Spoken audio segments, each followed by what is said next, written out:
ರಾಧೆ ರಾಧೆ ಅನ್ನೋ ಇದನ್ನು ಕ್ಯಾರೆಕ್ಟರ್ನ ಜನ ತುಂಬ ತಪ್ಪಾಗಿ ಅಥವಾ ತುಂಬ ಕಡಿಮೆಯಾಗಿ ಅರ್ಥ ಮಾಡ್ಕೊಂಡಿದ್ದಾರೆ.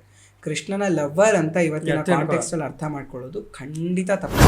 ಯಾಕಂದರೆ ರಾಧಾ ಕೃಷ್ಣ ಎಸೆನ್ಸ್ ಅನ್ನೋ ತತ್ವವನ್ನು ಯೋಗಿಗಳು ಸಾವಿರಾರು ವರ್ಷ ತಪಸ್ ಮಾಡಿದ್ರು ಅರ್ಥ ಮಾಡ್ಕೊಳ್ಳೋದಕ್ಕಾಗಲ್ಲ. ಅಷ್ಟು ಡೀಪ್ ಆದ ತತ್ವ ಅವರಿಬ್ರದ್ದು. ರಾಧೆ ಕೃಷ್ಣನ ಆಹ್ಲಾದಿನಿ ಶಕ್ತಿ. ಓಕೆ, ಕೃಷ್ಣನ ಆಂತರ್ಯ ಶಕ್ತಿನೇ ರಾಧೆ. ಕೃಷ್ಣ ಬೇರೆ ಅಲ್ಲ, ರಾಧೆ ಬೇರೆ ಅಲ್ಲ. ಸೂರ್ಯ ಬೇರೆ ಅಲ್ಲ, ಸೂರ್ಯನ ರೇಸ್ ಬೇರೆ ಅಲ್ಲ. ಅವರಿಬ್ಬರನ್ನ ಬೇರೆ ಮಾಡೋಕ್ಕಾಗೋದೇ ಇಲ್ಲ. ನಾವು ಪ್ರೇಮವನ್ನು ಒಂದು ಪರ್ಸನ್ ಆಗಿ ನೋಡಬೇಕು ಅಂದರೆ ಅದೇ ರಾಧೆ. ನನ್ನ ಪ್ರೀತಿ ಕೃಷ್ಣನಿಗೆ ಏನಿದೆಯೋ ಆ ಪ್ರೀತಿಯನ್ನೇ ರಾಧೆ ಅಂತ ಕರೆಯೋದು. ವೇದವ್ಯಾಸರು ಭಾಗವತ ರಚನೆ ಮಾಡಿದ್ದಾರೆ. ನಾನು ಹೇಳ್ದೆ ಅಲ್ವಾ ಭಾಗವತದ ಬಗ್ಗೆ. ಭಾಗವತದಲ್ಲಿ ರಾಧೆಯ ಬಗ್ಗೆ ಉಲ್ಲೇಖ ಇಲ್ಲ. ಯಾಕಂದರೆ ಅದಕ್ಕೆ ಆ ಭೂಮಿ ಇದೆಯಲ್ಲ, ಆ ಭೂಮಿಗಷ್ಟು ಪವರ್ ಇದೆ. ಅದನ್ನು ಕೃಷ್ಣ ಈ ಥರ ಕಾಳಿಂಗ ನರ್ತನ ಆದಮೇಲೆ ಮುಂದೆ ಅವರೆಲ್ಲ ಇಂದ್ರದೇವನ ಯಜ್ಞ ಮಾಡಬೇಕಿರುತ್ತೆ ಗೋಕುಲವಾಸಿಗಳು. ಆ ಇಂದ್ರಯಜ್ಞ ಪ್ರತಿ ವರ್ಷ ಮಾಡ್ತಿರ್ತಾರೆ. ಯಾಕಂದರೆ ಇಂದ್ರದೇವ ಮಳೆ ಕೊಡ್ತಾನೆ, ನಮ್ಮೆಲ್ಲ ಬೆಳೆ ಎಲ್ಲ ಚೆನ್ನಾಗಾಗತ್ತೆ ಅಂತ. ಕೃಷ್ಣ ಹೇಳ್ತಾನೆ, ಇಂದ್ರನಿಗೆ ಯಾಕೆ ನೀವು ಪೂಜೆ ಮಾಡೋದು? ನಮ್ಮ ಹಸುಗಳೆಲ್ಲ ಹೋಗೋದು ಗೋವರ್ಧನಗಿರಿಗೆ. ಆ ಗೋವರ್ಧನಗಿರಿಯನ್ನು ಅವ್ರು ಮೇಯಿಸೋದು, ಹಸುಗಳು ಎಲ್ಲ ಅಲ್ಲಿಂದನೇ ಆಹಾರ ಪಡ್ಕೊಳ್ಳೋದು. ನಮಗೆಲ್ಲ ಪೋಷಣೆ ಸಿಗ್ತಿರೋದೇ ಗೋವರ್ಧನಗಿರಿಯಿಂದ. ನಾವು ಅದಕ್ಕೆ ಪೂಜೆ ಮಾಡಬೇಕು, ಇಂದ್ರನಿಗಲ್ಲ ಅಂತ ಕೃಷ್ಣ ಹೇಳ್ತಾನೆ. ಒಂಥರ ಏನಂತಾರೆ ಅದನ್ನು, ರೆಬೆಲ್ಲು ಕೃಷ್ಣ. ಆಲ್ರೆಡಿ ನಡೀತಿರುತ್ತೆ, ಅದು ಯಾವ್ದು ತಪ್ಪಿರುತ್ತೆ ಕೃಷ್ಣ ತಪ್ಪು ಅಂತ ಹೇಳ್ತಾನೆ. ಕೃಷ್ಣ ಹೇಳಿದ್ಮೇಲೆ ಎಲ್ಲರೂ ಒಪ್ಕೊಳ್ತಾರೆ. ಓಕೆ, ಆ ಥರ ಕೃಷ್ಣ ಹೇಳ್ತಾನೆ, ಗೋವರ್ಧನ ಪೂಜೆ ನಡೆಯುತ್ತೆ. ಇವತ್ತಿಗೂ ನಾವು ಗೋವರ್ಧನ ಪೂಜೆಯನ್ನು ನಮ್ಮ ಟ್ರೆಡಿಷನಲ್ಲಿ ಮಾಡ್ಕೊಂಡು ಬರ್ತೀವಿ. ಗೋವರ್ಧನ ಪೂಜೆ ಮಾಡ್ತಿರುವಾಗ ಇಂದ್ರನ್ ತುಂಬ ಸಿಟ್ಟು ಬಂದುಬಿಡುತ್ತೆ. ಯಾವುದೋ ಒಬ್ಬ ಸಾಮಾನ್ಯ ಹುಡುಗನ್ನ ಮಾತು ಕೇಳ್ಕೊಂಡು ಅವ್ರು ಹೀಗೆ ಮಾಡ್ತಿದ್ದಾರಲ್ಲ ಅಂತ. ಇಂದ್ರನಿಗೆ ದಿಗ್ಭ್ರಮೆ ಆಗಿರುತ್ತೆ. ಅವನು ಕೃಷ್ಣ, ಅವನು ಇಂದ್ರ ದೇವತೆಗಳ ಅಧಿಪತಿ, ಅಂದರೆ ಮ್ಯಾನೇಜರ್ ಥರ. CEO ಕೃಷ್ಣ ಅನ್ನೋದು ಮರ್ತ್ಬಿಟ್ಟಿರ್ತಾನೆ ಮ್ಯಾನೇಜರು, ಆಯಿತಾ? ಅವಾಗ ಮರ್ತ್ಬಿಟ್ಟು CEOಗೆ ಚಾಲೆಂಜ್ ಹಾಕಕ್ಕೆ ಹೋಗಿರ್ತಾನೆ. ಜೋರು ಮಳೆ ತಂದುಬಿಡ್ತಾನೆ, ಪ್ರವಾಹ ಆಗೋ ಹಾಗೆ ಮಾಡ್ತಾನೆ. ಎಲ್ಲರೂ ಕೇಳ್ಕೊಳ್ತಾರೆ ಕೃಷ್ಣ ಏನು ಮಾಡೋದು, ಈ ಥರ ಆಗ್ತಿದೆ ಅಂತ. ಹೋಗ್ತಾನೆ, ಗೋವರ್ಧನಗಿರಿಯನ್ನು ತನ್ನ ಎಡಗೈಯಲ್ಲಿ ಎತ್ತಿಬಿಡ್ತಾನೆ. ಭಾಗವತ ಹೇಳೋದು ಎಡಗೈಯಲ್ಲಿ ಎತ್ತಾನೆ ಅಂತ. ಮುಂದೆ ಬರುವಂತಹ ಭಕ್ತರು ಕಿರುಬೆರಳಲ್ಲಿ, ಎಡಗೈನ ಕಿರುಬೆರಳಲ್ಲಿ ಎತ್ತಾನೆ ಅಂತ ಹೇಳ್ತಾರೆ. ಹಾಗೆ ಎತ್ತಿ ಹಿಡ್ಕೊಳ್ತಾನೆ. ಎತ್ತಿ ಹಿಡ್ಕೊಂಡು ತಕ್ಷಣ ಮಳೆ ನಿಂತೋಗೋದಿಲ್ಲ. 7 ದಿನ 7 ರಾತ್ರಿಗಳವರೆಗೂ ಕೃಷ್ಣ ಹಾಗೆ ಹಿಡ್ಕೊಂಡಿರ್ತಾನೆ. 7 ದಿನ 7 ರಾತ್ರಿಗಳು ಹಾಗೆ ಹಿಡ್ಕೊಂಡು ಕೃಷ್ಣ ರಾತ್ರಿವರೆಗೂ. ಹಸುಗಳು, ಎಲ್ಲ ಪ್ರಾಣಿಗಳು, ಎಲ್ಲ ಮನುಷ್ಯರು, ಚಿಕ್ಕ ಚಿಕ್ಕ ಎಲ್ಲರೂ ಕೂಡ ಅಲ್ಲೇ ಹೋಗಿ ನಿಂತಿರ್ತಾರೆ ಗೋವರ್ಧನದ ಕೆಳಗೆ. ಕೃಷ್ಣ ಹಾಗಿರ್ತಾನೆ, ರಕ್ಷಣೆ ಕೊಡ್ತಿರ್ತಾನೆ. ಒಂದು ಕೈಯಲ್ಲಿ ಕೊಳಲನ್ನ ನುಡಿಸ್ತಿರ್ತಾನೆ. ಆ ಥರ ಕೃಷ್ಣ ಮನೋರಂಜನೆ ಕೂಡ ಕೊಡ್ತಿರ್ತಾನೆ. ಅವ್ರಿಗೆಲ್ಲ ಭಯನೂ ಆಗಬಾರ್ದು. ಗೋವರ್ಧನಗಿರಿ ನಿಂತ್ಕೊಂಡಿದ್ದಾನೆ. ಎಷ್ಟೊಂದು ಜನಕ್ಕೆ ಅನ್ಸುತ್ತೆ ಕೃಷ್ಣನ ಕೈಯಲ್ಲಿ ಹಿಡ್ಕೊಳಕ್ಕಾಗಲ್ಲ ಅಂತ ಕೋಲ್ ಹಿಡಿಯಕ್ಕೆ ಹೋಗ್ತಾರೆ. ಆ ಕೋಲ್ ಯಾವಿದು ಶಕ್ತಿ, ಕೃಷ್ಣನ ಶಕ್ತಿ ಮುಂದೆ ಅವ್ರಿಗೆಲ್ಲ ಅನ್ಸತ್ತೆ ಏನಿದ್ ನಡೀತಿದೆ ಗೊತ್ತಾಗಲ್ಲ ಅವರಿಗೆ. ಪಾಪ ಅವ್ರದ್ದು ಒಂದು ಸಹಾಯ ಇದೆ ಅಂತ ಕೋಲ್ ಹಿಡಕ್ಕೆ ಹೋಗ್ತಾರೆ. ಆಮೇಲೆ ಹಾಗೆ ನಿಂತಿರ್ತಾರೆ. ಅವರು ಆ ದಿಗ್ಭ್ರಮೆಯಿಂದ ಹೊರಗೆ ಬರಲಿ ಅಂತ ಕೃಷ್ಣ ಕೊಳಲು ನುಡಿಸ್ತಾನೆ. 7 ದಿನಗಳಾದ್ಮೇಲೆ ಇಂದ್ರನಿಗೆ ಗೊತ್ತಾಗುತ್ತೆ ಇದು ಸಾಮಾನ್ಯ ಮನುಷ್ಯ ಅಲ್ಲ, ನಮ್ಮ CEO ನಾರಾಯಣನೇ ಬಂದಿರೋದು, ನಾನು ಅವ್ರ ಜೊತೆ ಪಂಗ ಇಟ್ಕೋಬಾರ್ದು ಅಂದ್ಬಿಟ್ಟು ವಾಪಸ್ ಬಂದು ಕ್ಷಮೆ ಕೇಳ್ತಾನೆ. ಅದಾದ್ಮೇಲೆ ಕೃಷ್ಣ ಕ್ಷಮಿಸ್ತಾನೆ ಅವ್ರನ್ನ. ಅದಾದ್ಮೇಲೆ ಏನಾಗತ್ತೆ ಅಂದರೆ ಇವಾಗ ವಾಪಸ್ ಹೊರಡಬೇಕು. ಗಿರಿಧರ ಅಂತ, ಹೌದು, ಗಿರಿಧಾರಿ ಅಂತ ಹೆಸರು ಬರೋದು ಕೃಷ್ಣನಿಗೆ. ಯಾಕಂದ್ರೆ ಗಿರಿಯನ್ನ ಮಂದರೋದ್ಧಾರ ನವನಿತ ಚೋರ ಅಂತ ಕೃಷ್ಣನ ಕರಿತೀವಿ. ಆ ಗಿರಿಯನ್ನ ಉದ್ಧಾರ ಮಾಡ್ದ ಕೃಷ್ಣ ಎತ್ಬಿಟ್ಟು. ಆ ಥರ ಇಂದ್ರದೇವ ಕ್ಷಮೆ ಯಾಚಿಸಿ ಹೋಗುವಾಗ ಕೃಷ್ಣ ಇಳಿಸ್ಬೇಕು ಗಿರಿಪರ್ವತವನ್ನು. ಅವಾಗ ಕೋಲ್ ಹಿಡ್ಕೊಂಡಿರೋರೆಲ್ಲ ಹೇಳ್ತಾರೆ, ಕೃಷ್ಣ ನೀನು ಫಸ್ಟ್ ಹೊರಟೋಗು, ನೀನು ಚಿಕ್ಕ ಹುಡುಗ, ನಾವು ಕೋಲಿಂದ ನಿಧಾನಕ್ಕೆ ಇಳಿಸ್ಬರ್ತೀವಿ ಅಂತ. ಕೃಷ್ಣ ಹೇಳ್ತಾನೆ, ಇಲ್ಲ ನೋಡಿ ಅದು ಆಗಲ್ಲ, ಹಾಗೆ ನಾನು ಹೊರಟೋದ್ರೆ ನೀವೆಲ್ಲ ಆಮೇಲೆ ನಿಮಗೆಲ್ಲ ತೊಂದರೆ ಬಂದ್ಬಿಡುತ್ತೆ, ಬೇಡ ಸುಮ್ಮನೆ ನೀವು ಹೊರಟೋಗಿ ಅಂತ. ಅವರೆಲ್ಲ ಕೇಳಲ್ಲ. ಕೃಷ್ಣ ಹೇಳ್ತಾನೆ, ಆಯಿತು ನೋಡೋಣ, ನಾನಿವಾಗ ಒಂದು ಟ್ರಯಲ್ ಮಾಡಿ ನೋಡ್ತೀನಿ, ಆ ಟ್ರಯಲಲ್ಲಿ ಎಲ್ಲ ನಿಮ್ಮದು ಸಕ್ಸಸ್ಫುಲ್ ಆದರೆ ನಾನು ಹೊರಟೋಗ್ತೀನಿ ಅಂತ. ಸುಮ್ಮನೆ ಹೀಗೆ ಹಿಡ್ದಿದ್ದು ಹೀಗೆ ಒಂದು ಸ್ವಲ್ಪ ಇಳಿಸ್ತಾನಷ್ಟೇ, ಕೋಲೆಲ್ಲ ಮುರಿದು ಹೋಗುತ್ತೆ. ಅಷ್ಟು ಕೋಲುಗಳು ಮುರಿದು ಹೋಗುತ್ತೆ. ಅವಾಗ ಅವ್ರಿಗೆಲ್ಲ ಗೊತ್ತಾಗುತ್ತೆ ಇದು ನಮ್ಮ ಕೈಯಲ್ಲಿ ಸಾಧ್ಯ ಇಲ್ಲ, ಅವನು ಕೃಷ್ಣನಿಂದನೇ ಸಾಧ್ಯ ಅಂತ ಎಲ್ಲರೂ ಹೋಗ್ತಾರೆ. ಗಿರಿಯನ್ನು ಇಳಿಸ್ಬಿಟ್ಟು ಬರ್ತಾನೆ. ಆ ಗಿರಿಯಲ್ಲಿ, ಗೋವರ್ಧನ ಗಿರಿಯಲ್ಲಿ ಕೃಷ್ಣನೇ ಹೋಗಿ ವಾಸ ಮಾಡ್ತಾನೆ. ಆ ಗಿರಿಯೇ ಕೃಷ್ಣ. ನಾವು ನೋಡೋದಾದರೆ ಕೃಷ್ಣ ಕಥೆಯಲ್ಲಿ ಇದು ಇನ್ನೂ ಬರ್ಸಾನ ಕಡೆ, ಬರ್ಸಾನ ರಾಧಾ ಕಿಂಗ್ಡಮ್ಮು, ಅಲ್ಲಿ ಬರೋವಂಥದ್ದು ಕಥೆಗಳೇನೆಂದರೆ, ಒಂದು ಪರ್ವತವಾಗಿ ಬ್ರಹ್ಮದೇವ ಬರ್ತಾರೆ, ಮತ್ತೊಂದು ಪರ್ವತವಾಗಿ ಶಿವ ಬರ್ತಾರೆ, ಇನ್ನೊಂದು ಪರ್ವತ ಗೋವರ್ಧನವಾಗಿ ಕೃಷ್ಣ ಬರ್ತಾರೆ ಅಂತ. ಇವತ್ತಿಗೂ ಅದಕ್ಕೆ ಗೋವರ್ಧನ ಪೂಜೆಯನ್ನು ನಾವು ಮಾಡೋದು. ಸೊ ಕೃಷ್ಣ ಇಳಿಸ್ಬಿಟ್ಟು ಬರ್ತಾನೆ, ಎಲ್ಲ ನಡೆಯುತ್ತೆ. ಇದೆಲ್ಲ ಮಾಧುರ್ಯ ಲೀಲೆಗಳು. ಒಂದು ಮಾಧುರ್ಯ ಲೀಲೆ ತುಂಬ ಇಂಪಾರ್ಟೆಂಟ್, ಅದನ್ನೇ ಮಿಸ್ ಮಾಡಿಬಿಟ್ಟಿದ್ವಿ, ಬೆಣ್ಣೆ ಕದಿಯೋದು. ಬೆಣ್ಣೆ ಕದಿಯೋದು ಕೃಷ್ಣನ ತುಂಬ ಫೇಮಸ್ ಲೀಲೆ. ಎಲ್ಲ ಪಾಪ ಗೋಪಿಕೆಯರು ತುಂಬ ಕಷ್ಟಪಟ್ಟು ಹಾಲು ಕರೆದು ಎಲ್ಲ ಮಾಡ್ತಿರ್ತಾರೆ. ಪುರಾಣಗಳು ಹೇಳೋದು ಕೃಷ್ಣನ ಮನೆಯಲ್ಲಿ 9 ಲಕ್ಷ ಹಸುಗಳಿತ್ತಂತೆ. 9 ಲಕ್ಷ ಹಸುಗಳು. ಒಂದೊಂದು ಹಸುವಿನ ಹೆಸರು ಅವನಿಗೆ ಗೊತ್ತಿತ್ತು. ಒಂದೊಂದು ಹಸುವಿನ ರಂಜನೆ ಮಾಡೋದಕ್ಕೆ ಒಂದೊಂದು ಟ್ಯೂನನ್ನು ಕೃಷ್ಣ ಅವನ ಫ್ಲೂಟಲ್ಲಿ ನುಡಿಸ್ತಿದ್ದ. ಇವಾಗ ಒಂದು ಹಸು ಇದ್ರೆ ಅದಕ್ಕೆ ಇಷ್ಟ ಆಗುವಂತಹ ಒಂದು ಟ್ಯೂನನ್ನು ಕೃಷ್ಣ ನೆನ್ಪಿಟ್ಕೊಂಡಿದ್ದ. ಇನ್ನೊಂದು ಹಸು ಇದ್ರೆ ಅದಕ್ಕೆ ಇಷ್ಟ ಆಗೋದು ಇನ್ನೊಂದು ಟ್ಯೂನನ್ನು ನೆನ್ಪಿಟ್ಕೊಂಡಿದ್ದ. ಆ ಥರ 9 ಲಕ್ಷ ಹಸುಗಳಿತ್ತಂತೆ. 9 ಲಕ್ಷ ಹಸುಗಳಿರೋರ ಮನೇಲಿ ಬೆಣ್ಣೆ ಕಮ್ಮಿಯೇ ಇರುತ್ತಾ? ಹಾಲು, ಮೊಸರು, ಬೆಣ್ಣೆ ಎಲ್ಲ ಸೂರೆ. ಆದರೂ ಕೃಷ್ಣ ಬೇರೆಯವ್ರ ಮನೆಗೆ ಹೋಗಿ ಯಾಕೆ ಕದೀತಿದ್ದ ಬೆಣ್ಣೆಗಳನ್ನ? ಯಾಕಂದರೆ ಇದು ಗೋಪಿಕೆಯರು ಏನು ಮಾಡ್ತಿದ್ರು, ಬೆಣ್ಣೆಯನ್ನು ಕಡಿಯೋವಾಗ ಹಾಲನ್ನು ಫಸ್ಟು ತಗೊಳ್ಳೋರು, ಹಾಲನ್ನು ಮುಂದೆ ಮೊಸರು ಮಾಡಿ ಮೊಸರಿಂದ ಬೆಣ್ಣೆ ತೆಗೆಯೋರು. ಅದು ಅವರ ಶ್ರಮ ಹಾಕಿ ಮಾಡ್ತಿದ್ದಿತ್ತು. ಅವ್ರ ಕೆಲಸನೇ ಅದು ಬೆಣ್ಣೆ ತೆಗೆಯೋದು. ಅದಕ್ಕೆ ಅವ್ರನ್ನ ಗೋಪಿಕೆಯರು. ಗೋಪಿಕೆ ಅನ್ನೋದಕ್ಕೆ ಇನ್ನೊಂದು ಅರ್ಥ ಇದೆ, ಅಂದರೆ ಮೇನ್ ಅರ್ಥ ಇದು. ಗೋಪಿ ಅನ್ನೋ ಅರ್ಥ ಏನು ಅಂತ ಇನ್ನೊಂದು ಸ್ವಲ್ಪ ಹೊತ್ತಲ್ಲಿ ಬರೋಣ. ಆದರೆ ಈ ಗೋಪಿ ಅಂತ ಇವ್ರನ್ನ ಯಾಕೆ ಕರಿತಿದ್ದ ಅಂದರೆ ಈ ಗೋವುಗಳ ಜೊತೆ ಅವರ ಒಡನಾಟ ಇರ್ತಿತ್ತು. ಸಂಪೂರ್ಣ ಗೋವುಗಳ ವ್ಯಾಪಾರ, ಅಂದರೆ ಗೋವುಗಳದ್ದು ಪ್ರಾಡಕ್ಟ್ಸ್ದು ವ್ಯಾಪಾರ ಅವ್ರು ನಡೆಸ್ತಿದ್ರು. ಸೊ ಅದನ್ನು ಮಾಡುವಾಗ ಅವರ ಕರ್ಮ ಅದು. ಬೇಸಿಕಲಿ ಇಟ್ ಈಸ್ ದರ್ ಕರ್ಮ. ಕರ್ಮ ಅಂದರೆ ಅವ್ರು ಮಾಡ್ತಿದ್ದ ಕೆಲಸನೇ ಅದು. ಗೋವುಗಳ ಕೆಲಸನೇ ಅವ್ರ ಕರ್ಮ, ಗೋ ಸೇವೆನೇ ಅವ್ರ ಕರ್ಮ. ಆ ಕರ್ಮದಿಂದ ಒಂದು ಫಲ ಇರುತ್ತೆ, ಆ ಫಲನೇ ಬೆಣ್ಣೆ. ನಮ್ಮ ಜೀವನದಲ್ಲೂ ನಾವು ಕರ್ಮಗಳನ್ನ ಮಾಡ್ತಾನೆ ಇರ್ತೀವಿ. ನಾನಿವಾಗ ಮಾತಾಡ್ತಿದ್ದೀನಿ ಅಂದರೆ ಅದು ನನ್ನ ಕರ್ಮ. ಒಂದೇ ಸೆಕೆಂಡ್ ಕೂಡ ನಾವು ಕರ್ಮ ಮಾಡದೇ ಇರೋದಿಲ್ಲ, ಬದುಕಿರೋವರೆಗೂ ಕರ್ಮ ಮಾಡ್ತಾನೆ. ಅದಕ್ಕೊಂದು ಫಲ ಇದ್ದೇ ಇರುತ್ತೆ. ಏನಾಗತ್ತೆ ಈ ಲೈಫ್ದು, ಅಂದರೆ ಈ ಜಗತ್ತಿಂದು ರೂಲ್ ಏನಂದರೆ, ಕರ್ಮ ಮಾಡಿದರೆ, ಕರ್ಮ ಅಂದರೆ ಬರೀ ಕೆಟ್ಟದ್ದು ಅಂತ ನಾವು ಅನ್ಕೊಳ್ತೀವಿ. ಅವ್ರ ಕರ್ಮ ಬರುತ್ತೆ ಅವೆಲ್ಲ ಇಲ್ಲ. ಕರ್ಮ ಅಂದರೆ ನಿಮ್ಮ ಕಾರ್ಯ, ಕೆಲಸ, ನೀವು ಮಾಡೋ ಕೆಲಸದ್ದು ಕರ್ಮ ಅಂತ ನಾವು ಕರಿತೀವಿ. ಆ ಕರ್ಮಕ್ಕೆ ಒಂದು ಫಲ ಇರುತ್ತೆ. ನೀವು ಒಳ್ಳೇದು ಮಾಡಿದ್ರೆ ಒಳ್ಳೇದಿರುತ್ತೆ, ಕೆಟ್ಟದ್ದು ಮಾಡಿದ್ರೆ ಕೆಟ್ಟದಿರುತ್ತೆ. ನೀವು ಕರ್ಮ ಮಾಡಿದ್ದೀರಾ ಅಂದರೆ ಅದರ ಫಲ ಕೂಡ ಎಕ್ಸ್ಪೀರಿಯನ್ಸ್ ಮಾಡಲೇಬೇಕು, ಅದರಿಂದ ಎಕ್ಸೆಪ್ಷನ್ ಇಲ್ಲ. ನೀವೇನಾಗತ್ತೆ ಅಂದರೆ ಒಳ್ಳೆ ಕರ್ಮಗಳನ್ನ ಮಾಡ್ತಿದ್ರೆ ಒಳ್ಳೆ ಫಲ ಎಕ್ಸ್ಪೀರಿಯನ್ಸ್ ಮಾಡ್ತಿರ್ತೀರ. ಹೆಂಗೆ ಇದು ಅಂದರೆ ಕರ್ಮದ ಥಿಯರಿ, ನಾನಿವಾಗ ಆಫೀಸಲ್ಲಿ ನಂಗೆ ಒಂದು ಪ್ರಾಜೆಕ್ಟ್ ಕೊಟ್ಟಿರ್ತಾರೆ. ಆ ಪ್ರಾಜೆಕ್ಟ್ನ ನಾನು ಒಂದಿನ ಮುಗಿಸಿರ್ತೀನಿ, ಅದರ ರಿಸಲ್ಟ್ 3 ತಿಂಗಳಾದ್ಮೇಲೆ ಬರುತ್ತೆ. ಈ 3 ತಿಂಗಳಲ್ಲಿ ನಾನು ಬಟ್ಟೆಗಳನ್ನ ಚೇಂಜ್ ಮಾಡಿರ್ತೀನೋ ಇಲ್ವೋ? ಬೇಕಾದಷ್ಟು ಬಟ್ಟೆಗಳನ್ನ ಚೇಂಜ್ ಮಾಡಿರ್ತೀನಿ. ಕೃಷ್ಣ ಭಗವದ್ಗೀತೆಯಲ್ಲಿ ಹೇಳ್ತಾನೆ, ಈ ದೇಹ ಒಂದು ಬಟ್ಟೆ ಇದ್ದ ಹಾಗೆ. ಈ ನಾವೇನು ನನ್ನ ನೋಡ್ತಿದ್ದೀರಾ, ಇದು ನಾನಲ್ಲ, ಇದು ನನ್ನ ದೇಹ ಅಷ್ಟೇ. ಕಾರ್ನ ನಾನು ಓಡಿಸ್ತೀನಿ ಅಂದರೆ ನಾನು ಕಾರ್ ಅಲ್ಲ, ನಾನು ಡ್ರೈವರ್. ಆ ಥರ ಈ ದೇಹದೊಳಗಡೆ ಆತ್ಮ ನಾನು, ಆದರೆ ನಾನು ಈ ದೇಹ ಅಲ್ಲ. ಈ ಥರ ದೇಹಗಳನ್ನ ನಾನು ಮುಂಚೆನೂ ಹಲವಾರು ತೊಗೊಂಡಿದ್ದೆ. ಇನ್ನು ಮುಂದೇನೋ ಭಗವಂತ ಏನಾದರೂ ಮಾಡಿಸ್ಬೇಕು ಅಂದರೆ ತೊಗೊಳ್ತಿರ್ತೀವಿ. ಆ ಥರ ದೇಹಗಳನ್ನ ಚೇಂಜ್ ಮಾಡ್ತಿರ್ತೀವಿ. ಬಟ್ಟೆ ಥರ ದೇಹಗಳನ್ನ ಆತ್ಮ ಚೇಂಜ್ ಮಾಡ್ತಾರೆ. ಆವಾಗ ಒಂದು ದೇಹದಲ್ಲಿ ಮಾಡಿದ್ರು, ನಾನು ಹೇಗೆ ಹೇಳಿದೆ, ಪ್ರಾಜೆಕ್ಟ್ ಫಲ 3 ತಿಂಗಳಾದ್ಮೇಲೆ ಬರ್ಬೋದು. ಬಟ್ಟೆಗಳನ್ನ ನಾವು ಅಷ್ಟರಲ್ಲಿ ಚೇಂಜ್ ಮಾಡಿರ್ತೀವಿ. ಒಂದು ಜೀವನದಲ್ಲಿ ಮಾಡಿದ್ದ ಕರ್ಮದ ಫಲ ಇನ್ನೊಂದು ಜೀವನಕ್ಕೆ ತುಂಬ ಜೀವನಗಳಾದ್ಮೇಲೆ ಬರ್ಬೋದು. ಕರ್ಮದ ಸೈಕಲ್ ನಡೆಯೋದೇ ಹಾಗೆ. ಅವತ್ತು ಮಾಡಿದ್ದು ಅವತ್ತೇ ಬಂದ್ಬಿಡ್ಬೇಕು ಅಂತಲ್ಲ, ಅದು ಇನ್ಸ್ಟೆಂಟ್ ಕರ್ಮ ಒಂದಷ್ಟು ಕೇಸಸಲ್ಲಿ ನಡೆಯುತ್ತೆ. ಬಟ್ ಕರ್ಮ ಯಾವಾಗ ಬರುತ್ತೆ ನಮಗೆ ಗೊತ್ತಿಲ್ಲ. ಪ್ರಾರಬ್ಧ ಕರ್ಮ ಇರುತ್ತೆ, ಸಂಚಿತ ಕರ್ಮ ಇರುತ್ತೆ. ಎಲ್ಲ ರಿಸಲ್ಟ್ನಲ್ಲಿ ಲೇಟಾಗಿ ಯೂಶಲಿ ಕೊಡುತ್ತೆ. ಒಂದೊಂದಷ್ಟು ಕರ್ಮಗಳ ರಿಸಲ್ಟು ಇಲ್ಲಿ ಸಿಗೋದಿಲ್ಲ, ಬೇರೆ ಲೋಕಗಳಲ್ಲಿ ಸಿಗುತ್ತೆ. ಸೊ ಆ ಥರ ಜನ್ಮಗಳನ್ನ ಚೇಂಜ್ ಮಾಡಿರ್ತೀವಿ. ಅವರ ಅಷ್ಟೂ ಜನ್ಮಗಳಿಂದ ಏನು ಕರ್ಮ ಫಲಗಳ ಬ್ಯಾಲೆನ್ಸನ್ನು ತಂದಿದ್ರು ಅದನ್ನು ಬೆಣ್ಣೆಯ ರೂಪದಲ್ಲಿ ಕೃಷ್ಣ ಕದ್ಬಿಡ್ತಾನೆ. ನಮ್ಗೆ ಎಲ್ಲಿವರೆಗೂ ಕರ್ಮದ ಫಲ ಬ್ಯಾಲೆನ್ಸ್ ಇರುತ್ತೋ ಅಲ್ಲಿವರೆಗೂ ನಾವು ಇನ್ನೊಂದು ಜನ್ಮ ತಗೊಳ್ಳೇಬೇಕು. ನಾನು ಈ ಜನ್ಮದಲ್ಲಿ ತುಂಬ ಒಳ್ಳೆ ಕರ್ಮಗಳನ್ನೇ ಮಾಡಿದೆ ಅಂತ ಇಟ್ಕೊಳ್ಳಿ, ಮುಂದಿನ ಜನ್ಮ ನಾನು ತಗೊಳ್ಳೇಬೇಕು. ಯಾಕಂದರೆ ಒಳ್ಳೆ ಕರ್ಮದ ಫಲ ಬ್ಯಾಲೆನ್ಸ್ ತುಂಬ ಉಳ್ಕೊಂಡ್ಬಿಟ್ಟಿದೆ. ಅದನ್ನು ಎಕ್ಸ್ಪೀರಿಯನ್ಸ್ ಮಾಡೋಕ್ಕಾದ್ರೂ ಇನ್ನೊಂದು ಜನ್ಮದಲ್ಲಿ ಬರಬೇಕು.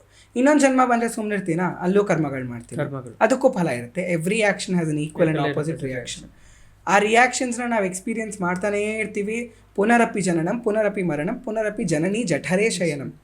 ಅಂದರೆ ಮತ್ತೆ ಮತ್ತೆ ಜನನ ಆಗ್ತಿರುತ್ತೆ, ಮತ್ತೆ ಮತ್ತೆ ಮರಣ ಆಗ್ತಿರುತ್ತೆ. ಯಾಕೆ? ಕರ್ಮಗಳನ್ನ ಮಾಡ್ತಿರ್ತೀವಿ, ಅದ್ರ ಫಲ ಎಕ್ಸ್ಪೀರಿಯನ್ಸ್ ಮಾಡ್ತಿರ್ತೀವಿ. ಈ ಜನ್ಮದಲ್ಲಿ ಅಲ್ದೇ ಇನ್ನೊಂದು ಜನ್ಮದಲ್ಲಿ ಬರಬೇಕಾಗತ್ತೆ. ಜನನಿ ಜಠರೇ ಶಯನಂ ಅಂದರೆ ಮತ್ತೆ ಮತ್ತೆ ತಾಯಿಯ ಗರ್ಭದಲ್ಲಿ ಬಂದು ಮಲಗಬೇಕಾಗತ್ತೆ.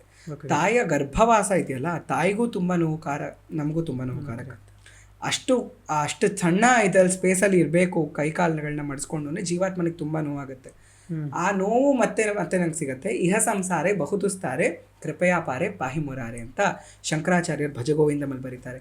ಈ ಸಂಸಾರ ಚಕ್ರ ಏನಿದೆ, ಮತ್ತೆ ಹುಟ್ಟೋದು ಮತ್ತೆ ಸಾಯೋದು, ನಂಗೆ ಸಾಕಾಗಿದೆ, ದಯವಿಟ್ಟು ಕೃಪೆಯನ್ನ ತೋರಿಸು ನನ್ನ ಮೇಲೆ ಮುರಾರಿ. ಮುಕ್ತಿದಾಯಕ ಮುಕುಂದ ಅಂತ ನಾವು ಕೃಷ್ಣನ ಯಾಕೆ ಕರೆಯೋದಂದ್ರೆ ಮುಕ್ತಿಯನ್ನ ಕೊಡ್ತಾನೆ ಅವನು ಅಂತ. ಅದಕ್ಕೆ ಕೃಷ್ಣನ ಹೆಸರು ಮುಕುಂದ ಅಂತ. ಮುಕ್ತಿಯನ್ನು ಕೊಡು ಕೃಷ್ಣ, ನನಗೆ ಈ ಸೈಕಲಿಂದ ಬಿಡುಗಡೆ ಕೊಡು. ಹೇಗೆ ಬಿಡುಗಡೆ ಸಿಗಬೇಕು? ಕರ್ಮ ಫಲದ ಬ್ಯಾಲೆನ್ಸ್ 0 ಆಗಬೇಕು. ಒಂದು ಕರ್ಮ ಫಲ ಬ್ಯಾಲೆನ್ಸ್ ಇದ್ರೂ ನೀವು ಅದನ್ನ ಅನುಭವಿಸ್ಲಿಕ್ಕೆ ಬರಬೇಕು. ಅವಾಗ ಇನ್ನೊಂದಷ್ಟು ಹುಟ್ಟಾಕೊಳ್ತೀರಾ. ಅದೇ 0 ಆಗ್ಬಿಟ್ರೆ ಒಳ್ಳೇದು ಇಲ್ಲ ಕೆಟ್ಟದ್ದು ಇಲ್ಲ. 0 ಆಗ್ಬಿಟ್ರೆ ಏನಾಗತ್ತೆ? ಏನು ಉಳಿದಿರೋದಿಲ್ಲ, ಈ ಲೋಕದಿಂದ ಮೋಕ್ಷ ಲೋಕ ಕೃಷ್ಣನ ಲೋಕಕ್ಕೆ ಟ್ರಾನ್ಸ್ಫರ್ ಆಗ್ತೀವಿ. ಅದು ತುಂಬ ಸೈಂಟಿಫಿಕ್, ಎಲ್ಲ ನಾವು ಪ್ಲಸ್ಸಿಂದ ಮೈನಸ್ ಕಾಟ್ ಮಾಡೋ ಹಾಗೆ ಅಷ್ಟೇ ಕರ್ಮಫಲಗಳು. ಅವಾಗೇನು ನಾವಿವಾಗ ಹೇಗೆ ಅದನ್ನು ಮಾಡೋಕ್ಕೆ ಸಾಧ್ಯ?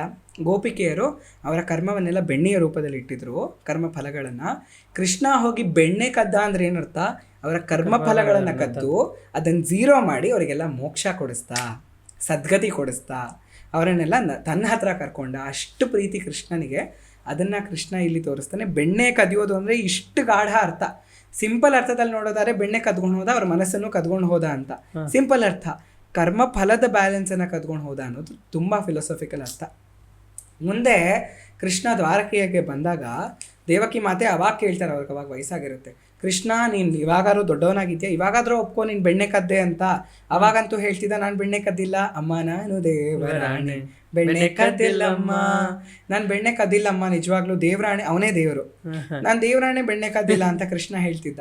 ಅದಕ್ಕೆ ಇವಾಗಾದ್ರೂ ಒಪ್ಕೋ ಕೃಷ್ಣ, ಗೋಪಿಕಾ ಸ್ತ್ರೀಯರೆಲ್ಲ ಪಾಪ ಹೇಳೋರಲ್ಲ. ಅಂದರೆ ಅಮ್ಮ, ನಾನು ಅಷ್ಟು ದಿನ ನಿಂಗೆ ಸುಳ್ಳು ಹೇಳ್ತಿದ್ದೆ, ಇವತ್ತು ನಿಜ ಹೇಳ್ತೀನಿ ಕೇಳಿಸ್ಕೊ, ನಾನು ಬೆಣ್ಣೆಯನ್ನು ಕದ್ದಿದ್ದಲ್ಲ, ಅವರು ನನ್ನ ಬೆಣ್ಣೆಯನ್ನು ಕದ್ದಿದ್ದು. ಏನರ್ಥ? ಈಶಾವಾಸ್ಯಂ ಇದಂ ಸರ್ವಂ ಅಂತ ಹೇಳ್ತಾನೆ ಕೃಷ್ಣ. ಇಡೀ ಜಗತ್ತು ನನ್ನದು, ಈ ಜಗತ್ತಲ್ಲಿ ಇರೋದೆಲ್ಲ ನನ್ನದೇ. ನನ್ನ ಜಗತ್ತನ್ನು ಅವರು ಅವ್ರದ್ದು ಅಂತ ಕದ್ಕೊಂಡ್ರು, ನನ್ನ ಹಸುಗಳನ್ನು ಅವ್ರದ್ದು ಅಂತ ಇಟ್ಕೊಂಡ್ರು, ಆ ಹಸುಗಳಿಂದ ಬೆಣ್ಣೆ ತಗೊಂಡ್ರು. ಅದು ನನ್ನ ಬೆಣ್ಣೆ ತಾನೆ, ಅದನ್ನು ಅವರು ಕದ್ದರು ತಾನೆ, ನಾನು ಕದ್ದಿದ್ದಲ್ಲಮ್ಮ, ಅವರೇ ಕದ್ದಿದ್ದು ಅಂತ. ನಮಗೂ ಇದು ತುಂಬ ದೊಡ್ಡ ಪಾಠ. ಯಾಕಂದರೆ ನಾವು ಈ ಜಗತ್ತಲ್ಲಿ ಬಂದಾಗ ನನ್ನ ಮನೆ, ನನ್ನ ಕಾರು, ನನ್ನ ಬಂಗ್ಲೆ, ನನ್ನ ಭೂಮಿ, ನಿಮ್ಮ ಭೂಮಿ ಅಂತ ಎಲ್ಲಿದೆ? ಅಲ್ಲಿ ಭಗವಂತನ ಭೂಮಿ, ಅದು ಅವನ ಸೃಷ್ಟಿ. ಅವನ ಸೃಷ್ಟಿಯನ್ನು ನೀವು ನನ್ನ ಸೃಷ್ಟಿ ಅಂದ್ಕೊಂಡು ಅದ್ರ ಮೇಲೆ ಎಷ್ಟು ಅಭಿಮಾನ ಇಟ್ಕೋತೀರಾ? ಇಷ್ಟು ದೊಡ್ಡ ಮನೆ, ಅಷ್ಟು ದೊಡ್ಡ ಭೂಮಿ ಇದೆ ನಂದು ಅಂತ. ನಿಮ್ಮದು ಯಾವುದೂ ಇಲ್ಲ, ಎಲ್ಲ ಒಂದೇ. ಹಾಗಾಗಿ ಅದನ್ನ ಕೃಷ್ಣ ದೇವಕಿಗೆ ಸತ್ಯವನ್ನು ಅವಾಗ ಹೇಳ್ತಾನೆ. ಬೆಣ್ಣೆ ಕದ್ದಿದ್ರ ಅರ್ಥ ಇದು ಕೂಡ. ಇದಾದ್ಮೇಲೆ ಇದಿಷ್ಟು ಮಾಧುರ್ಯ ಲೀಲೆಗಳು, ಕೃಷ್ಣನ್ ತುಂಬ ಮಾಧುರ್ಯ ಲೀಲೆಗಳಿದೆ. ಅದಾದ್ಮೇಲೆ ಐಶ್ವರ್ಯ ಲೀಲೆಗಳಿಗೆ ನಾವು ಶಿಫ್ಟ್ ಆಗೋದಾದ್ರೆ, ಕಂಸ ಒಂದು ಧನುರ್ಯಜ್ಞ ಮಾಡ್ತಾನೆ. ಧನುರ್ಯಜ್ಞ ಅಂದರೆ ಧನಸ್ಸದು ಒಂದು ಯಜ್ಞ. ಆ ಧನಸ್ಸು ಯಜ್ಞ ಮಾಡ್ತಿದ್ದೀವಿ ಅಂತ ಕೃಷ್ಣನ್ನ ಕರ್ಕೊಂಡು ಬಾ ಅಂತ ಅಕ್ರೂರನ್ನ ಕಳಿಸ್ತಾನೆ. ಅಕ್ರೂರ ಬರ್ತಾನೆ. ಅಕ್ರೂರ ಯಾದವ. ಆ ಅಕ್ರೂರ ಕೃಷ್ಣನ ಭಕ್ತ, ವಿಷ್ಣುವಿನ ತುಂಬಾ ದೊಡ್ಡ ಭಕ್ತ. ಕಂಸನ ಮೆಸೆಂಜರ್ ಆಗಿ ಬರ್ತಿದ್ದಾನೆ, ಆದ್ರೆ ಅವನು ಕೃಷ್ಣನ ಭಕ್ತ. ಕೃಷ್ಣನ್ನ ನೋಡ್ಬೇಕು ಅಂತ ಜೀವನ ಇಡೀ ಕಾಯ್ತಿರ್ತಾನೆ. ಇವಾಗ ಆ ಸಮಯ ಬರುತ್ತೆ. ಬರ್ತಾನೆ ಗೋಕುಲಕ್ಕೆ, ವ್ರಜಭೂಮಿಗೆ, ವೃಂದಾವನಕ್ಕೆ ಶಿಫ್ಟ್ ಆಗಿರ್ತಾನೆ ಕೃಷ್ಣ. ಅಲ್ಲಿ ಬಂದಾಗ ಆತನ ಹೆಜ್ಜೆ ಗುರುತುಗಳು ಕಾಣಿಸುತ್ತೆ. ಹಸುಗಳ ಜೊತೆ ಹೋಗಿದ್ದ ಆತನ ಹೆಜ್ಜೆ ಗುರುತುಗಳು ಕಾಣಿಸುತ್ತೆ.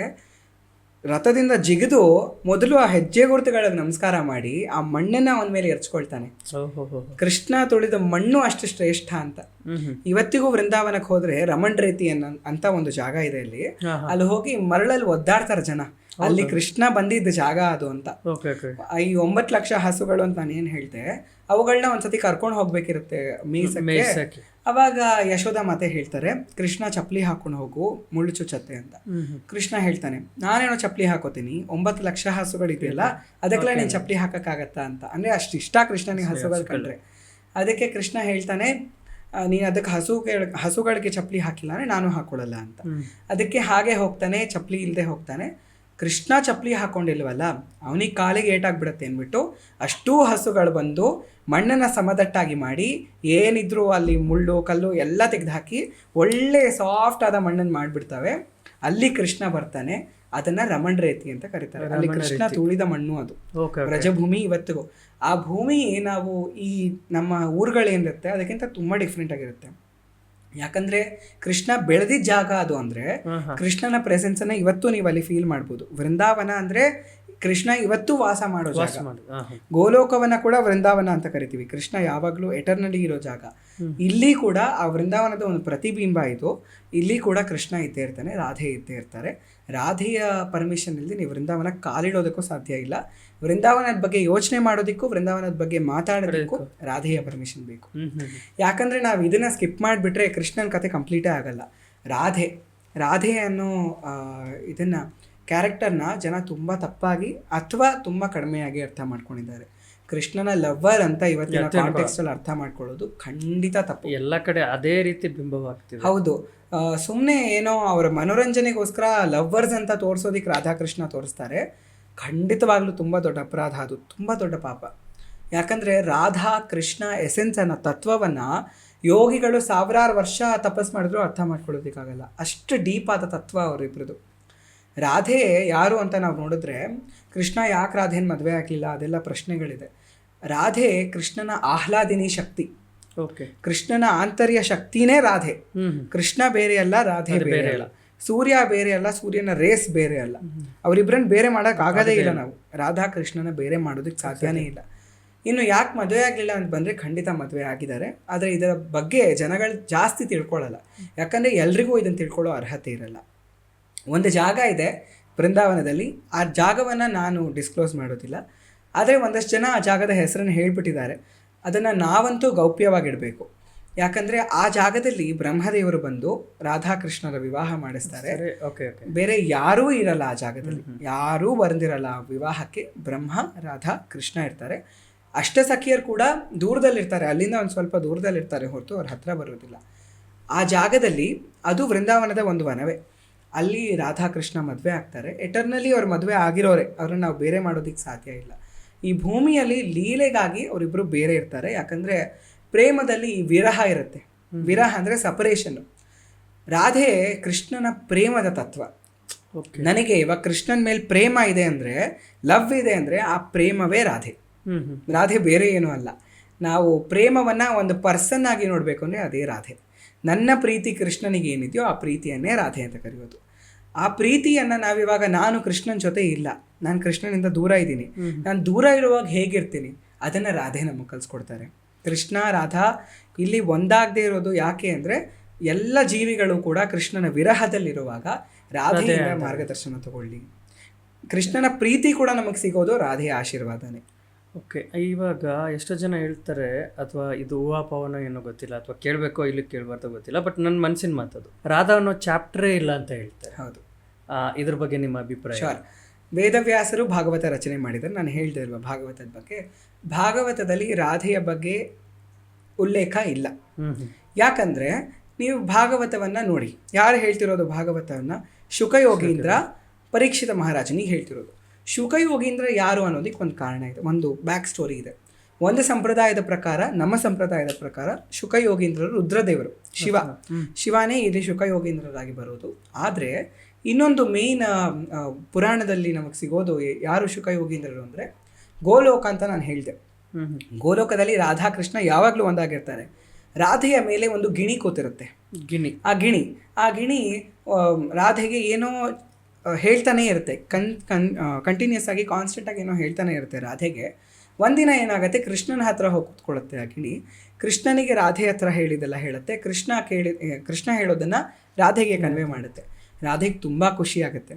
ನೀವು ನಮ್ಮಿಬ್ಬರ ಮಧ್ಯ ಈ ಕಥೆಯನ್ನು, ಸ್ಟೋರಿ ಟೆಲ್ಲಿಂಗನ್ನು ಎಷ್ಟು ಅದ್ಭುತವಾಗಿ ಮಾಡ್ತಿದ್ಯಾ, ನಮ್ಮ ಕಥೆಯನ್ನು ಹೋಗಿ ನೀನು ಭೂಲೋಕದಲ್ಲಿ ಹೇಳು, ಭೂಲೋಕದಲ್ಲಿ ನಮ್ಮ ಕಥೆ ಪ್ರಚಾರ ಆಗಲಿ ಅಂತ ಕಳಿಸ್ತಾರೆ.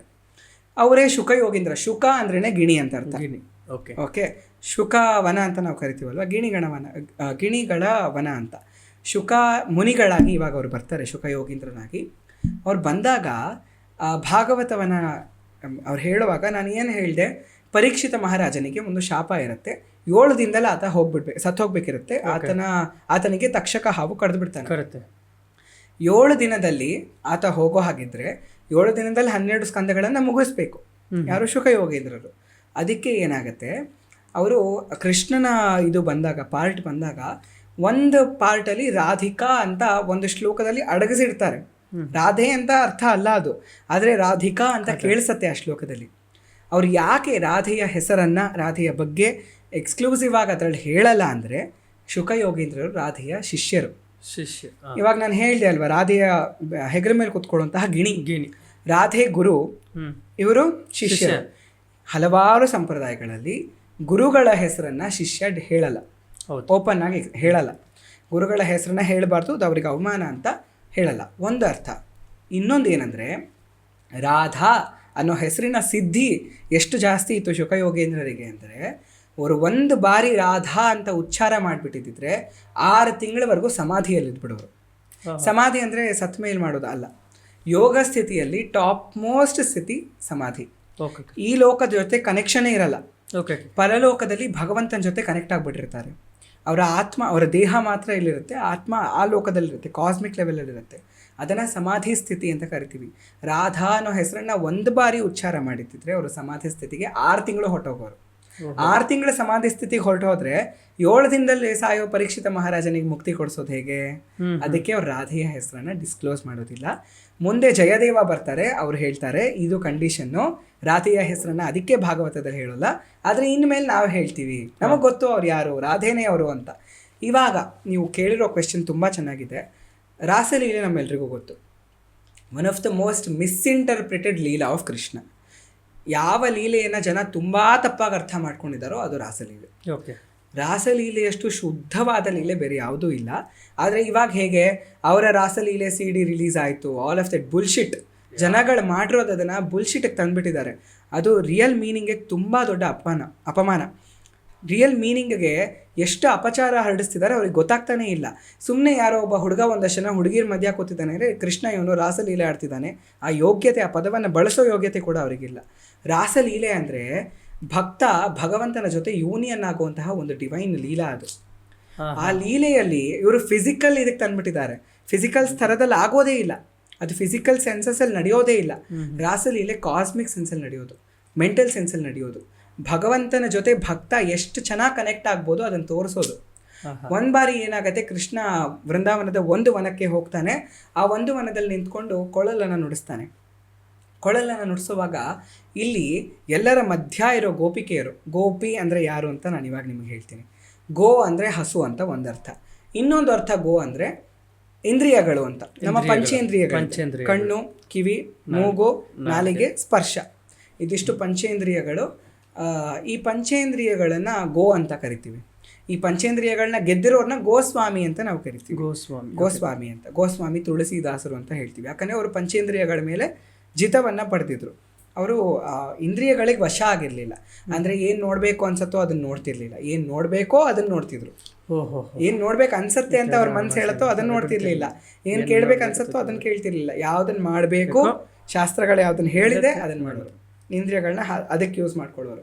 ಹಾಗಾಗಿ ಇವಾಗ ಗೋಪಿಕೆ ಅಂದರೆ ಪಿ ಅಂದರೆ ಪಿಬತಿ ಅಂತ. ಪಿಬತಿ ಅಂದರೆ ಕುಡಿಯೋದು, ಪಿಬತಿ. ಓಕೆ, ಅಷ್ಟೂ ಇಂದ್ರಿಯಗಳಿಂದ ಕೃಷ್ಣ ರಸವನ್ನು ಕುಡಿಯೋರು ಗೋಪಿಯರು. ಅವರು ಹುಡುಗಿರಾಗಿರ್ಬೇಕು ಅಂತಲ್ಲ, ನಾವು ಗೋಪಿಯರಾಗ್ಬೋದು. ಕೃಷ್ಣ ಭಕ್ತಿ ನಿಮಗೆ ತುಂಬ ಚೆನ್ನಾಗಿ ಗೊತ್ತಾಗಬೇಕು ಅಂದರೆ ನೀವು ಗೋಪಿ ಆಗಬೇಕು. ನಿಮ್ಮ ಅಷ್ಟೂ ಇಂದ್ರಿಯಗಳನ್ನು ನೋಡಿದರೆ ಕೃಷ್ಣನ ನೋಡ್ತೀನಿ, ಇಲ್ಲ ಏನು ನೋಡ್ತೀನೋ ಅದರಲ್ಲೇ ಕೃಷ್ಣನ ನೋಡ್ತೀನಿ. ಇವಾಗ ಜಗತ್ತಲ್ಲಿ ನಾವು ಇರ್ತೀವಿ, ಜಗತ್ತನ್ನು ಬಿಟ್ಟು ಬರೀ ದೇವಸ್ಥಾನದಲ್ಲಿ ಕೂತಿರ್ತೀನಿ ಅಂತ ಹೋಗೋಕ್ಕಾಗಲ್ಲ. ಜಗತ್ತಲ್ಲೇ ಏನೇನು ನೋಡ್ತೀನೋ ಅದೆಲ್ಲವನ್ನ ಕೃಷ್ಣನಾಗಿ ನೋಡ್ತೀನಿ. ಕೇಳಿದ್ರೆ ನೋಡಿದ್ರು ಕೃಷ್ಣ ಕೃಷ್ಣ ಕೃಷ್ಣ, ಕೇಳಿದ್ರೆ ಕೃಷ್ಣನ ಬಗ್ಗೆ ಕೇಳ್ತೀನಿ, ಅವನ ಲೀಲೆಗಳನ್ನು, ಅವನ ಕಥೆಗಳನ್ನು, ಅವನ ಹಾಡುಗಳನ್ನು. ಮಾತಾಡಿದ್ರೆ ಕೃಷ್ಣನ ಬಗ್ಗೆ ಮಾತಾಡ್ತೀನಿ, ಸವದ್ರೆ ಕೃಷ್ಣನ ಪ್ರಸಾದವನ್ನು ಸವಿತೀನಿ. ನಾನು ಏನು ತಿಂತೀನೋ ಅದನ್ನು ಕೃಷ್ಣನ ಪ್ರಸಾದಕ್ಕೆ ಮೊದಲು ಅವನಿಗೆ ಅರ್ಪಿಸಿ ಆಮೇಲೆ ನಾನು ತಿಂತೀನಿ. ವಾಸನೆಯನ್ನು ಆಘ್ರಾಣಿಸಿದ್ರೆ ಅವನಿಗೆ ಅರ್ಪಿಸಿದಂತಹ ಪುಷ್ಪಗಳ ವಾಸನೆಯನ್ನು ಆಘ್ರಾಣಿಸ್ತೀನಿ, ಸುವಾಸನೆಯನ್ನು. ಸ್ಪರ್ಶ ಮಾಡಿದ್ರೆ ನಾನು ಏನೇ ಸ್ಪರ್ಶ ಮಾಡಿದ್ರು ಕೃಷ್ಣನ ಪಾದಗಳ ಸ್ಪರ್ಶ ಮಾಡ್ತಿದ್ದೀನಿ ಅಂತ ಅಂದ್ಕೊಳ್ತೀನಿ. ಇದು ಪಂಚ ಇಂದ್ರಿಯಗಳಿಂದ ಕೃಷ್ಣನ ರಸವನ್ನು ಕುಡಿಯೋದು. ಅವರು ಗೋಪಿಯರು. ರಾಮಕೃಷ್ಣ ಪರಮಹಂಸರಿಗೆ ಇದು ಗೊತ್ತಿರುತ್ತೆ. ಅವರೂ ಕೂಡ ಅವರು ಗಂಡಸರು ಅನ್ನೋದನ್ನು ಮರೆತು ಕೃಷ್ಣನಿಗಾಗಿ ಒಬ್ಬರು ಗೋಪಿ ಆಗ್ತಾರೆ. ಯಾಕಂದರೆ ಅರ್ಜುನ ಕೂಡ ಗೋಪಿ ಆಗ್ತಾನೆ ಅನ್ನೋದೊಂದು ಉಲ್ಲೇಖ ಇದೆ. ಯಾಕಂದರೆ ಕೃಷ್ಣನ ಅರ್ಥ ಮಾಡ್ಕೋಬೇಕು ಅಂದರೆ ಗೋಪಿ ಆಗಬೇಕು. ಗೋಪಿಕೆಯನ್ನು ಕೇವಲ ಹಸುಗಳನ್ನು ಮೇಯಿಸೋರಲ್ಲ, ಇಷ್ಟು ಗಾಢ ಅರ್ಥ. ಗೋಪಿಕೆಯರಾಗಿ ಯಾರು ಬರ್ತಾರೆ? ಸಾಮಾನ್ಯದವ್ರು ಯಾರ್ಯಾರೋ ಹುಟ್ಬಿಟ್ಟಿಲ್ಲ. ರಾಮಾವತಾರದಲ್ಲಿ ರಾಮ ಮಿಥಿಲೆಗೆ ಹೋಗ್ತಾನೆ ಸೀತೆಯನ್ನು ಮದುವೆ ಆಗೋದಕ್ಕೆ ಅಂತ ಹೋಗಲ್ಲ. ಅಲ್ಲಿ ಶಿವನ ಧನಸ್ಸಿದೆ, ಅದನ್ನು ನೋಡಬೇಕು ಅಂತ ಕರ್ಕೊಂಡು ಹೋಗ್ತಾರೆ ವಿಶ್ವಾಮಿತ್ರ ಮುನಿಗಳು.